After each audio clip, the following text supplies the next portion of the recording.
Greetings Guardians, my name is Bife here. So a while back there was a series of videos we made that was covering the journals of Clovis Bray. I recently went ahead and made it into its own playlist, but the series was always incomplete. Now that Clovis Bray is a topic in the story at the moment, I figured that it would be a good time to actually come back and finish off this series. Each episode is formatted in a similar way. In each one we're going to be reading one, maybe two different journal entries in sequential order, and we'll break each of them down and help you all understand the different bits and pieces of the story of this very complicated man who at certain points shows some redeeming qualities, but at most points is thoroughly detestable.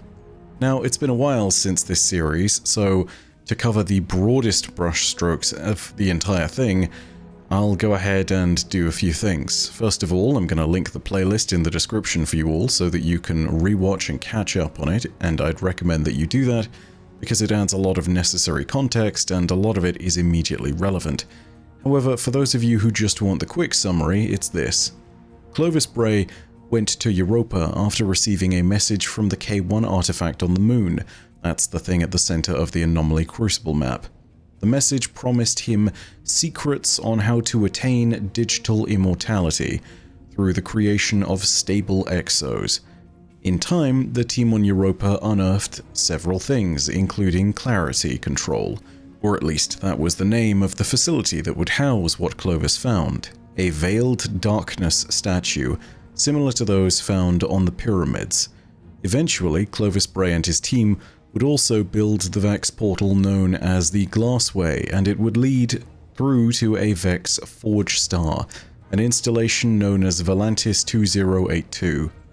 After exploring this Forge Star, a little breakthrough was discovered, which made remarkable progress for the science project determining human immortality.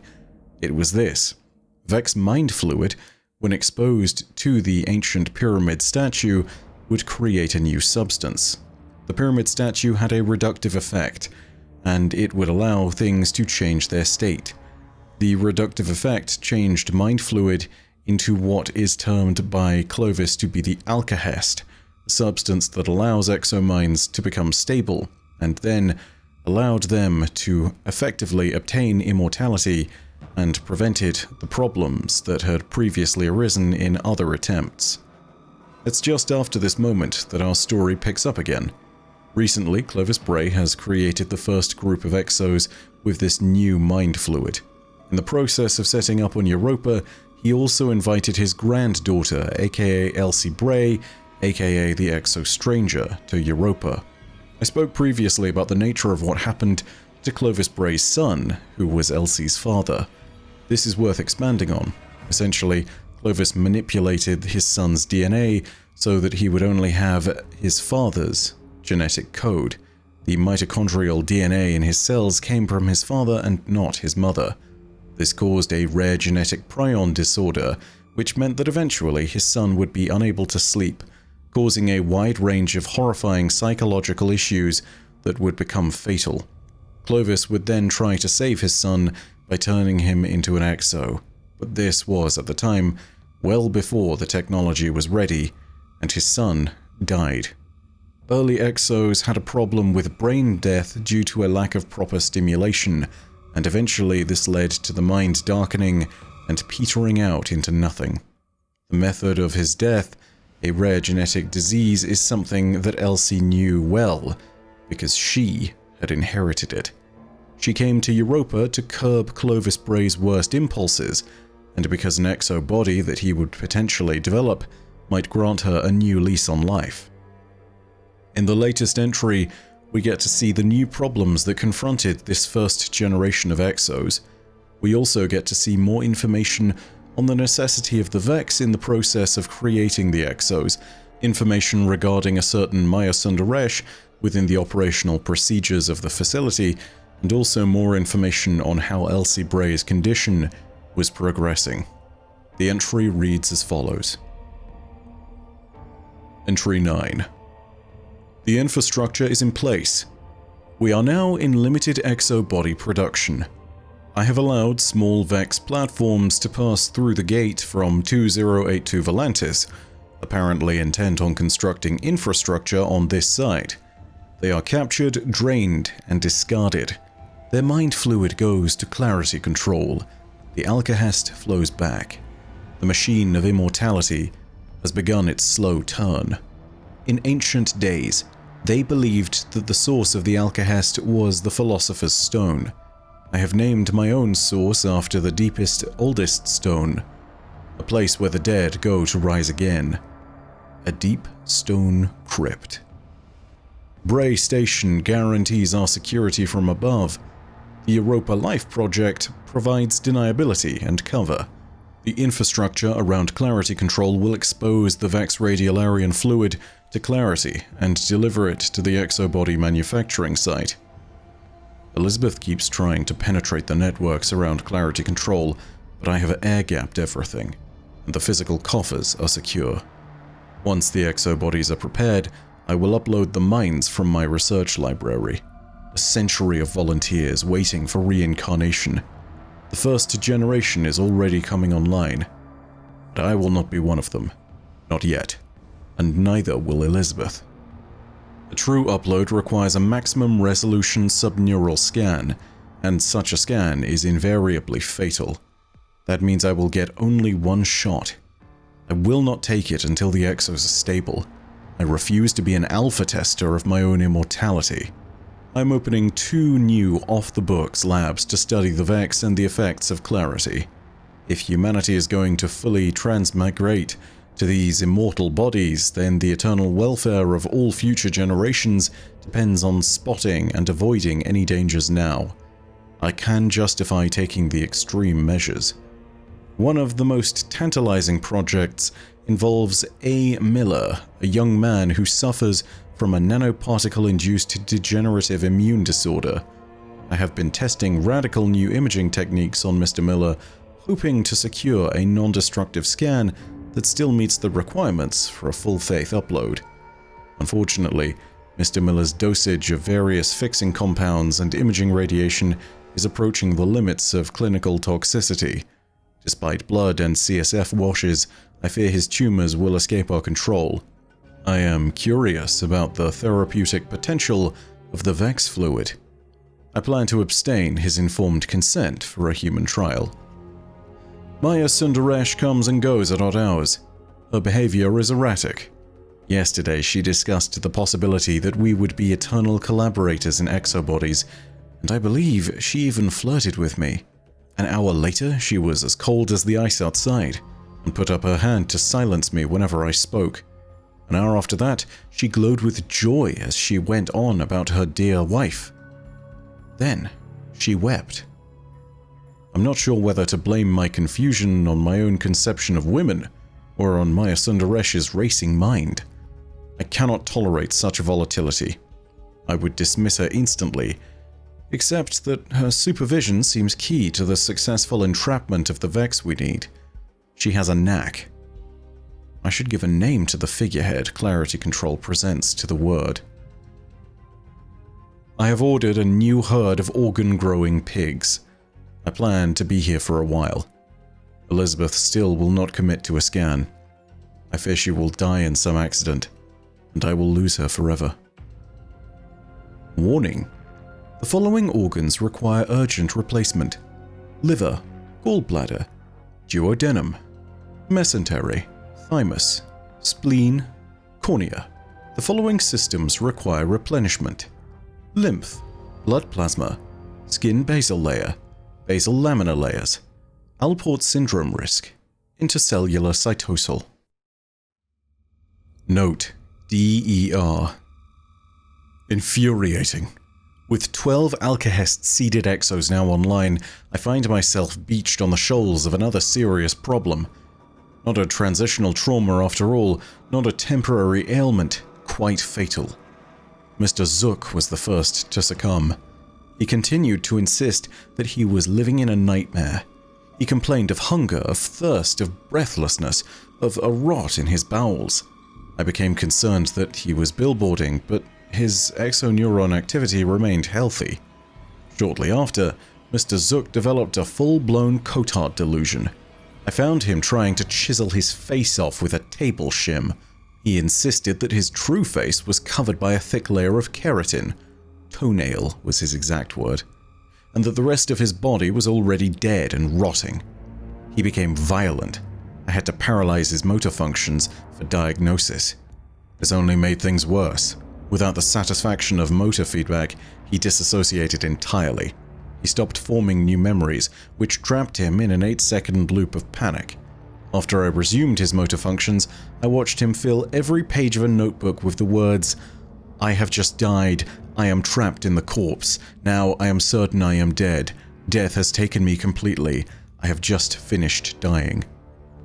Activity in his temporal lobes collapsed.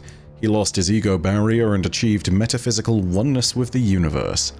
Unfortunately, this spread his Cotard delusion to the entire perceptible cosmos, and he rejected the resulting necro-reality as intolerable. I have not ever before seen such an all-consuming terror and dread. In the final stages of the disease, he insisted that he had been possessed by some sort of ancient Cartvellian spirit, a memory of his upbringing in Georgia. He was insistent that this spirit was female. It is an idiosyncrasy of Kevsurian Georgians' creation myth that the male spirit is divine, while the female is demonic. Soon Mr. Zook's fear and panic were simply too much for him to bear. He retreated into catatonia. Then he crashed. Oh, I still have the connectome scan I used to make him. That Mr. Zook can live again. But the Zook who evolved over the past several weeks, the Zook I had so many endearing arguments with, is lost. Elizabeth is more and more suspicious. She asks what exactly makes me think these exos will turn out any better than her father did. She demands to know what I'm doing with the Vex salvage and whether it has to do with my plans for her survival. I have hastily deleted all records of the treatment of Mr. Miller, lest she think I plan to dose her with Vex fluid. Maya Sundaresh came upon me just now. She seems fascinated by my distress. She said several comforting things, and then made one extremely unpleasant suggestion that my pride and haste had caused Mr. Zook's death.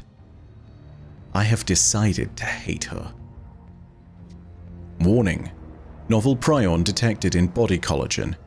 Hypothesis: Jovian magnetosphere promotes highly abnormal protein folding. Prognosis: massive slothing/fraying of base membranes, loss of tissue binding, inhibited durotaxis of new cells, delamination of all body tissues into thin sheets. You will fall apart like an old book. Note: Forge Star. In an effort to keep them engaged with their new bodies and stave off the dissociative rejection that killed Mr. Zook, I have assigned my exos to scout through the gateway. The Vex Statite has a surface area larger than Earth, so we have plenty of exploring to do. I cannot believe that I actually find it tiring, but the sheer scale and passivity of the Vex constructs infuriates me. Imagine stumbling upon an inscription in the desert. "I am Ozymandias, King of Kings, look upon my works." Or don't, I really don't care. Until I can synthesize my own version of the mind fluid, the Vex are necessary to the work. But I find their indifference verminous. They elicit the same emotions as a fat cockroach wandering across the wall. Disgust, contempt, unease at the thought that these mere machines, these automata, are flourishing all around us. And I fear that if troubled, they might swarm from their hides to run across our feet. The glare of the hypergiant 2082 Volantis gives me a headache even through proxy. I wonder if the Vex evolved here, in the briny sea of the first planets. Due to the absence of heavy elements worth stealing and the abundance of simple compounds for growth, they never developed predation. Why bother? Plenty to go around. Instead, the violent radiation of the early universe selected for an otherworldly resilience, and for the ability to transmute energetic disaster into an opportunity for growth. The weak would be burned away by gamma-ray bursts, and the strong would learn to harness that fire. Not the oxygen fire of our own Paleolithic, but the nuclear fire of the atom. Their basic cooperative signals formed. Food here, reduce density, generate new colony. Must have formed the basis of swarm behavior. A simple game capable of storing information in self-replicating patterns. It is not strictly correct to call the Vex a group. Rather, they are one master pattern spread across many elements, fractally self-similar. Very early, they must have developed armor. Perhaps a hydrogel to soften gamma rays or plates of silica to trap water. They would need that shield to enter the shallows and capture ionizing radiation as fuel. No wonder they thrive near stars. Cooperation in group meshes of armored radiolaria protecting harvesters beneath would promote the evolution of ever larger structures. They became microscopic tool users, building fortresses of mail sheets, storing the programs for these structures in the patterns of their swarms. I wonder how early they stumbled upon physics. Far sooner than humanity, no doubt. Their cellular nature provides an easy analogy for the quanta of matter, energy, space, and time. The tides of their sea would connect them to the motion of heavenly bodies. Even the deadly background radiation would make a natural observatory for high-energy physics. The first exoskeletons were probably soft shells of shielding gelatin, just sacks of ooze. How far they've come. It is admittedly interesting to consider the philosophical consequences of their evolution. The Vex prove that nature is not all red in tooth and claw. Cooperation comes naturally to the Vex, whose great problem was survival in a harsh world, not a struggle over limited resources. They never found any payoff in selfishness. Human beings may require a Leviathan to coordinate the laws of social existence, as I was Leviathan to those dream aphids. But the Vex are as fundamentally cooperative as bricks. Utopian? No, not at all. They are without meaning. They have no experience and no subjectivity. The Vex are incapable of conceiving any image but their own. They do not recombine their DNA to make children or form relationships with other individuals. When the world does not match their eternal pattern, they alter the world to suit it. There is no difference between reality and simulation to them. Inside is the same as outside, and the two must be made to correspond. Oh, they are creative, don't mistake me. But their creativity is demanding. It is the creativity of a furnace. What I am saying is the Vex are immortal. The Vex have no children. They are the ancestors and descendants of themselves. First mothers, first children, all at once.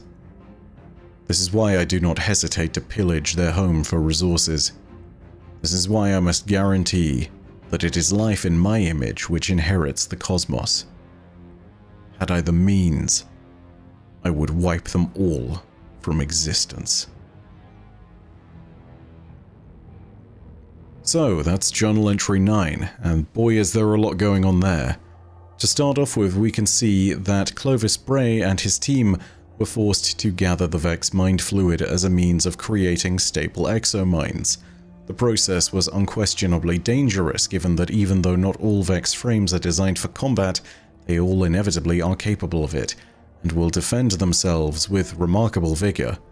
Minotaurs, for example, might seem like frontline combatants considering their heavy, bulky frame and large shield capacity, and yet it's speculated more commonly that they are considered to be heavy frames for the sake of construction.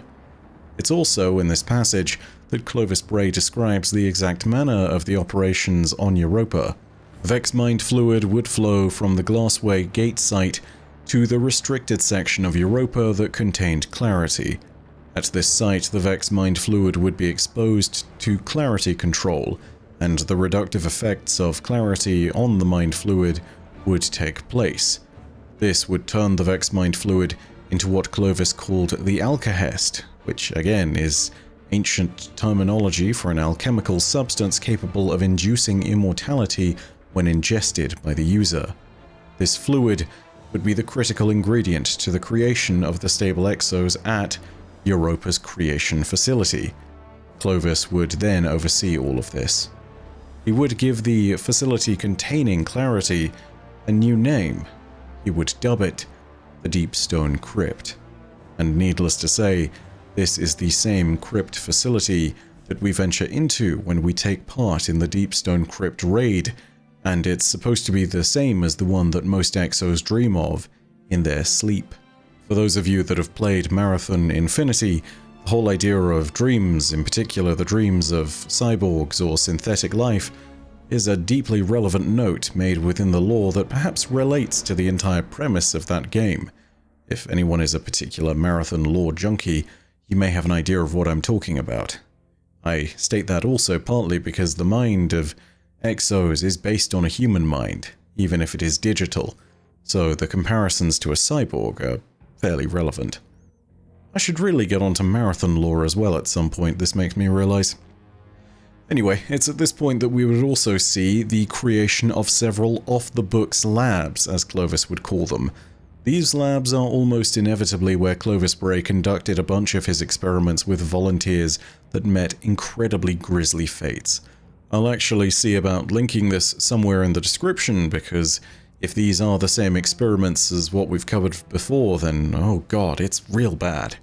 I mean, just to give you an example, they not only fed volunteers a bunch of Vex mind fluid, but at different points they also tested a nutrition pill that made all the volunteers explode from their insides, and they even tested what would happen if you gave an exo an extra set of limbs. These are some of the horrifying things that have been displayed in the lore book for this, which is found back in the Beyond Light section of content, where you can go back and you can look for the experimental logs by exploring around Europa and completing each of the weekly challenges associated with the planet. It's some of the most disturbing lore I think I've ever read, and all of it is in Clovis's perspective, and it's horrifying. It's also here that we see Clovis talking about the necessity of Maya Sundaresh's presence, even as it frustrates him.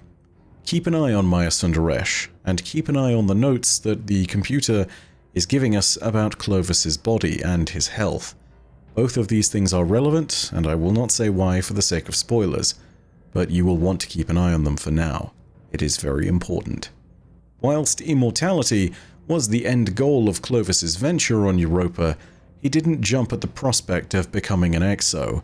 He knew and voiced the idea that these early exos were essentially testers, and that he would have to sit and confirm the stability of the exo project before he himself actually joined them. He valued his and his granddaughter's life in such a manner, and perhaps it was a good thing for them because the first exos inevitably started to experience the symptoms of DER for the first time. We've talked about DER on the channel a few times before, and the basic explanation of it is this. Your human mind can recognize that it is no longer in a human body and starts to panic a lot about that fact. Mr. Zook is the first exo, the first true exo at least, to ever die, and he falls to DER. The great detail given of what happened exactly to him and what he experienced is one way of describing DER. But there's also another, more intermediate description, and for that, we turn back to the Warmind lore. Take it away, Clovis Bray Facility AI, aka Stephen Fry. The human mind in a mechanical body. We are at the cusp of major breakthroughs in making this a reality. Would you like to know more? Early experiments in exoscience managed to encode the human consciousness into a form that could be processed digitally. At the time, we believed that was the big hurdle to overcome in the creation of the exo. Little did we know, the real challenge would be the phenomenon known as dissociative exomind rejection. Nascent proto-exos developed serious symptoms of cognitive disorder that eventually led to death. It turned out the human mind would not reconcile its presence in a new body. It took multiple iterations in design, but the Clovis Bray Corporation eventually developed several solutions. The first is to reboot the mind once it has been transferred, allowing it to awaken inside its new shell as though it were being reborn. This has side effects of memory loss and fragmentation, but it's highly effective in the prevention of DER. The reboot process can be repeated multiple times to further the odds of survival. It is not currently known how many times a human consciousness can be rebooted, but scientists estimate it to be around 20. The second preventative measure to DER is to program certain humanisms within exos. As machines, they have not the physical needs to eat or reproduce like real humans, but artificially injecting that drive has been clinically proven to reduce the odds of DER. Further experimentation is required to perfect the EXO project, but you can be assured that Clovis Bray is at the forefront in the field of exoscience. Eventually, these discoveries about DER would be made, but these early experimental exos were practically all condemned to death. As a means of distracting the other volunteers from this fate, Clovis would send them all out to scout 2082 Volantis and the Vex installations that were found in its circumference. It's here that Clovis once again states his discomfort and disgust at the Vex. He understands that they are incredibly advanced, but he also sees them as the ultimate antithesis of his own ideology, of him as the Luca. Clovis values the ability to create new things that are descended from him and his works. He believes in the value of and desires, above all, children and grandchildren, future generations. He sees that the Vex have no such generations like us, that they are all part of one eternal conscious generation, cooperative between their individual units and yet unified throughout time. They are the pattern that they present. They will never pass anything on or have future children that are influenced by their actions. His opposition to the Vex won't end here, and its results will be disastrous in the end. But that's all from me for now. Hopefully you enjoyed the video. It's been good to get back to these journal entries. I'm going to look to get all of these done if I can well before Beyond Light comes out. There are a few more that are going on. And thank you again to Martin for editing this, because this is going to be one of the more complex edits that we have to end up doing. It's going to be weird too, because we're going to try and get the journals in there as directly as possible.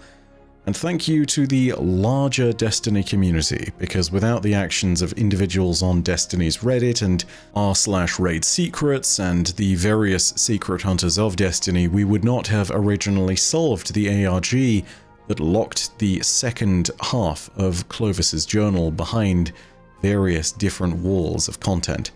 This is lore that we're able to get because of their efforts, and I'm very, very glad for it.